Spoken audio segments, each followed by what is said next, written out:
বাসর ঘরের স্বামী যখন আমার বুকের উপর থেকে কাপড় সরিয়ে আমাকে আদর করতে যাবে, ঠিক এমন সময় কে যেন দরজায় টোকা দিল। সাথে সাথে আমরা দুজনে চমকে উঠলাম। আমি শোয়া থেকে বললাম, আপনি কি কিছু শুনতে পাচ্ছেন? আমার স্বামী বলল, হ্যাঁ, মনে হলো কে যেন দরজায় টোকা দিয়েছে। আমিও তো তাই শুনলাম। এত রাতে কে টোকা দিবে? হয়তোবা আমরা ভুল শুনেছি। আবারও সে আমাকে আদর করার জন্য যখন আমার দিকে এগিয়ে আসছিল, তখনই ঠক ঠক করে দরজায় আবারও টোকা পড়ল। এবার দুজনে স্পষ্ট শুনতে পেলাম। আমি শোয়া থেকে উঠে বসে গেলাম আর বললাম, এ বাড়িতে তো আপনি এবং আপনার মা ছাড়া আর কেউ নেই। তাহলে মনে হচ্ছে আপনার মাই দরজায় টোকা দিচ্ছে। আমার মা কেন দরজায় টোকা দিবে? মা কি ছোট বাচ্চা? উনি কি জানে না এখন আমার বাসর টাইম? উনি বুড়ো মানুষ, হয়তো ওনার কোনো সমস্যা হচ্ছে। একটু গিয়ে দেখুন না। আমি বুঝতে পারলাম আমার স্বামী কিছুটা বিরক্ত হয়ে খাট থেকে নেমে দরজার দিকে গেলেন। আমি বাসর ঘরে ঘোমটা টেনে বসে রইলাম। আমার স্বামী দরজা খুলে দেখলেন আমার শাশুড়ি দরজার সামনে দাঁড়িয়ে আছেন। আমার স্বামী অপু বলল, মা, তুমি এত রাতে, কোনো সমস্যা? আমার শাশুড়ি মন খারাপ করে বলল, বৌমাকে নিয়ে একটু ড্রয়িং রুমে আয়, বলে উনি চলে গেলেন। আমি বাসর ঘর থেকে বিষয়টি লক্ষ্য করলাম। আমার স্বামী আমার কাছে এসে বলল, মা তোমাকে আর আমাকে ড্রয়িং রুমে যেতে বলেছে। কথাটি শুনে আমি অবাক হয়ে গেলাম। এত রাতে আমার শাশুড়ি কেন আমাকে আর আমার স্বামীকে ড্রয়িং রুমে যেতে বলছেন? অজানা একটা আতঙ্কে বুকটা ধুকপুক করতে লাগলো। কাপা কাপা গলায় বললাম, কোনো সমস্যা? সেটা তো বুঝতে পারছি না। মা তো কিছু বলল না, তবে মায়ের চেহারা দেখে মনে হলো নিশ্চয়ই কোনো একটা সমস্যা হয়েছে। চলো গিয়ে দেখি। এখানে একটা কথা বলে রাখি, আমার শ্বশুর বাড়িতে আমার স্বামী এবং আমার শাশুড়ি ছাড়া আর কেউ নেই। তাই কি সমস্যা হতে পারে সেটা নিয়ে টেনশনে পড়ে গেলাম। শেষ পর্যন্ত দুজনেই ড্রয়িং রুমের দিকে চলে গেলাম। ড্রয়িং রুমে ঢুকতেই আমি চমকে উঠলাম। দেখলাম আমার শাশুড়ির পাশে দাঁড়িয়ে আছে আমার বাবা। তার পাশে যিনি দাঁড়িয়ে আছেন উনি আমার প্রাক্তন স্বামী, যাকে দেখে আমার সারা শরীরে কম্পন শুরু হয়ে গেল। আমার প্রাক্তন স্বামী বাবু আমার দিকে অপলক দৃষ্টিতে তাকিয়ে আছে। আমিও তার দিকে তাকিয়ে আছি। আজ থেকে 2 বছর আগে বাবু আমার জীবন থেকে হারিয়ে গেছিল। বাবু চোরাই পথে ভারত থেকে গরু আমদানি করত, আর আজ থেকে 2 বছর আগে ভারত থেকে গরু আনতে গিয়ে বাবু নিখোঁজ হয়ে যায়। আমার এখনো মনে আছে। সেদিন সন্ধ্যায় আমি আর বাবা বাবুর টেনশনে আমাদের দরজার সামনে পায়চারি করছিলাম। এমন সময় বাবুর সাথে ভারতে গরু আনতে যাওয়া ফাহিম হাঁপাতে হাঁপাতে দরজা দিয়ে ঢোকে। আমার বাবাকে জড়িয়ে ধরে কাঁদতে কাঁদতে বলল, চাচা, সব শেষ হয়ে গেছে। ফাহিমের মুখে এমন কথা শুনে মুহূর্তেই আমার চারিপাশ যেন অন্ধকার হয়ে আসলো। আমি কাঁদতে কাঁদতে ফাহিমকে বললাম, ফাহিম, কি হয়েছে? তুই এভাবে কাঁদছিস কেন? তোর দুলাভাই কই? ফাহিম কাঁদতে কাঁদতে বলল, আপু, আমি আর দুলাভাই যখন ভারত থেকে গরু নিয়ে কাঁটাতারের বেড়া পার হচ্ছিলাম, এমন সময় কোথা থেকে বিএসএফ এসে বৃষ্টির মতো গুলি বর্ষণ করতে লাগলো। বিএসএফ এর গুলির তোড়ে যে যেদিকে পেরেছে সেদিকে পালিয়ে গেছে। অনেকেই গুলি খেয়ে স্পট ডেড হয়ে গেছে। আমি কোন রকম জান নিয়ে বাংলাদেশে পালিয়ে এসেছি। 4-5 ঘন্টা পরে আমি ওই জায়গায় গিয়ে দেখি ওখানে রক্তে লাল হয়ে আছে। এরপর থেকে দুলাভাইয়ের আর কোনো খবর পাইনি। হয়তোবা দুলাভাই বিএসএফ এর গুলিতে মারা গেছে। কথাটি শুনে আমি কিংকর্তব্য বিমূঢ়ের মতো শক্ত হয়ে গেলাম। আমার বাবা বলল, বিএসএফ এর গুলিতে যদি বাবু মারা যায় তাহলে ওর লাশটা কই? ফাহিম কাঁদতে কাঁদতে বলল, সম্ভবত বিএসএফ ওনার লাশ নিয়ে গেছে। আমি সাথে সাথে বাবাকে জড়িয়ে ধরে কাঁদতে লাগলাম। বাবা, এখন আমার কি হবে? আমার সাথে বাবাও কাঁদতে লাগলেন। সেই থেকে আজ দীর্ঘ 2.5 বছর পর বাবুকে দেখলাম। আমার পাশে দাঁড়ানো অপু বলল, মা, আমার শ্বশুরের সাথে দাঁড়ানো উনি কে? মা কোনো কথা বলার আগেই আমার প্রাক্তন স্বামী বাবু বলল, আমি আপনার বর্তমান স্ত্রীর হতভাগ্য স্বামী। কথাটি শুনে অপু বলল, আপনি কি জোনাকির আগের স্বামী বাবু? বাবু কাঁদতে কাঁদতে বলল, আগের স্বামী হব কেন? আমি তো এখনো জোনাকিকে তালাক দেইনি।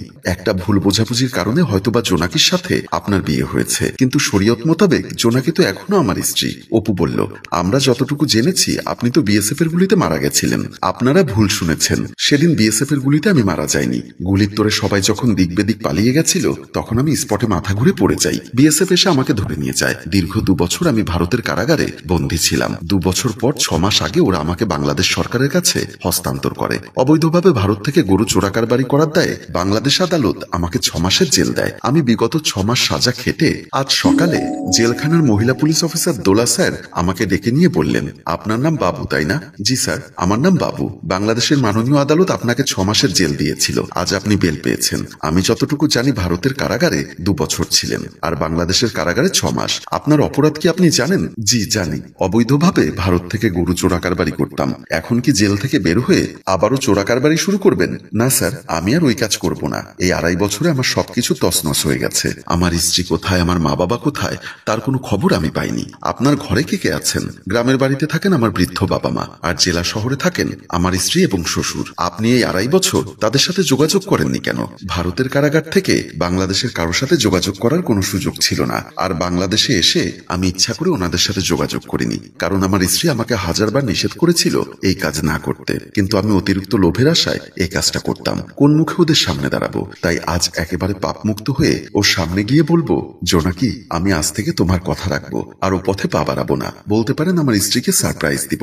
মহিলা অফিসার দোলা ম্যাডাম বলল, দোয়া করি আপনি যেন সুন্দর ভবিষ্যৎ করতে পারেন আর ভুলেও চোরা কারবারির সাথে জড়িত হবেন না। বলে উনি ওনার টেবিলের পাশে রাখা পলিথিনের ব্যাগটা নিয়ে আর বললেন, ভারত থেকে আসার সময় এই ব্যাগটা আপনি নিয়ে এসেছিলেন, এখানে মনে হয় আপনার কিছু জিনিসপত্র আছে, চেক করে দেখুন সব ঠিক আছে কিনা। আমি পলিথিনের ব্যাগটা হাতে নিতে নিতে বললাম, যা হারানোর তা তো এই 2.5 বছরে হারিয়ে ফেলেছি, নতুন করে আর কি হারাবো। বলে ওনাকে সালাম দিয়ে বের হয়ে গেলাম। জেল থেকে বের হয়ে যখন আমি আমার শ্বশুর বাড়ির দিকে যাচ্ছিলাম, এই এলাকায় আগে এতটা বিল্ডিং ছিল না, এখন অনেক বিল্ডিং উঠে গেছে, তাই জায়গাটা চিনতেও আমার কষ্ট হচ্ছিল। হাঁটতে হাঁটতে কিছু দূর আসার পর সামনে পড়লো ফাহিম। ফাহিম আমাকে দেখে চমকে ওঠে।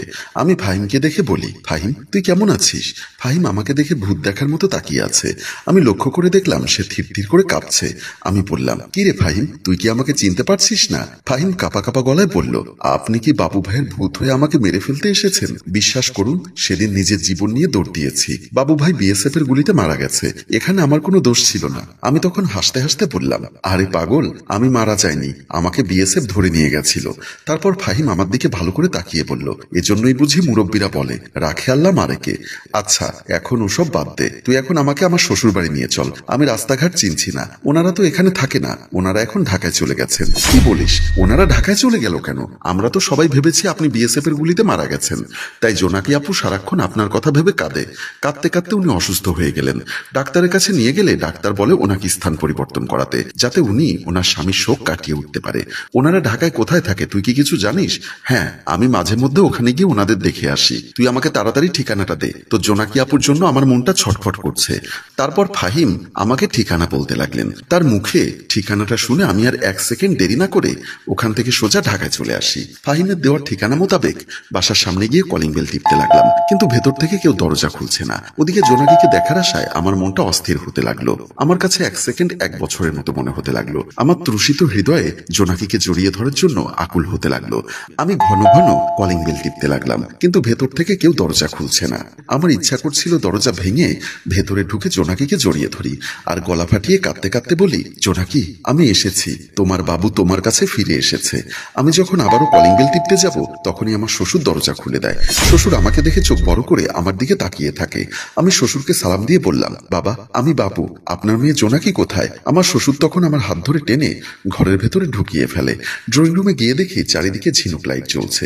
দেখে মনে হচ্ছে এটা বিয়ে বাড়ি। আমার শ্বশুর কোনো কথা না বলে চুপচাপ সোফার উপর বসে রইলেন। আমি এদিক ওদিক তাকিয়ে বললাম, বাবা ঘরটা এত সাজানো গোছানো কেন? আমার জোনাকি কোথায়? আমার শ্বশুর বলল, তুমি জোনাকিকে ভুলে যাও বাবা, জোনাকির বিয়ে হয়ে গেছে। আমি মুহূর্তেই না বলে কান্না করতে লাগলাম আর বলতে লাগলাম, না বাবা না, এটা হতে পারে না, আমার জোনাকির আবার বিয়ে হতে পারে না। আমি বেঁচে থাকতে জোনাকির বিয়ে হয় কিভাবে? বিশ্বাস করো বাবা, আমরা মনে করেছিলাম তুমি বিএসএফ এর গুলিতে মারা গেছো। তোমার চিন্তায় চিন্তায় জোনাকির অবস্থাও খারাপ হতে লাগলো। আত্মীয় স্বজন সবাই বলল, সাইফুল মোল্লা জোনাকির জামাই যেহেতু মারা গেছে, ওকে আর এভাবে রেখে লাভ কি? তুইও বুড়ো হয়ে গেছিস, তুই আর কয় বছর বাঁচবি? তুই মরে গেলে তোর মেয়ের কি হবে?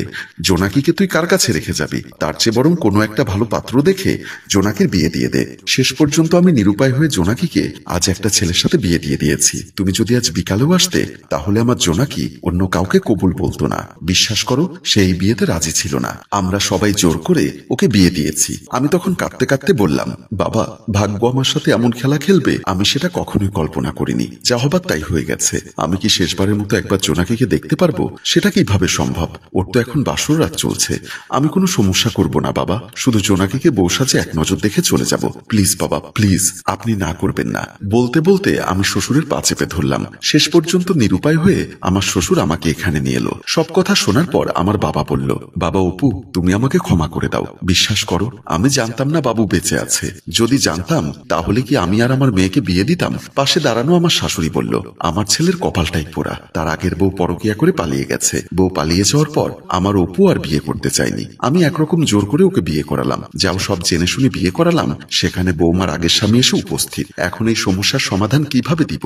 আমি পাশে দাঁড়িয়ে ভাবছি, আমার মতো কপাল নিয়ে এই পৃথিবীতে কোনো মেয়ে জন্ম নেয়নি। আমি আমার বর্তমান স্বামী অপুর দিকে তাকিয়ে আছি। অপু এখন কি করবে? বাবু আমার স্বামী, যার অনুপস্থিতিতে আজ অপুর সাথে আমার বিয়ে হলো। শরিয়াত মতো অপু আমার স্বামী। অন্যদিকে বাবুর সাথেও আমার তালাক হয়নি। এখন আমি কার, বাবুর নাকি অপুর? হ্যালো ভিউয়ার্স, এই সমস্যার সমাধান কি হতে পারে? জোনাকি এখন কার সংসার করবে? সে কি এখন আগের স্বামীর কাছে ফিরে যাবে, নাকি অপুর সাথে নতুন করে সংসার পাতবে? আপনারা কেউ এই সমস্যার সমাধান দিতে পারলে কমেন্ট বক্সে লিখে জানান। আর উক্ত গল্পের দ্বিতীয় পর্ব দেখতে চাইলে সেটাও লিখে জানান। গল্পটি ভালো লাগলে এক্ষুনি শেয়ার করে দেওয়ার অনুরোধ রইল। ধন্যবাদ।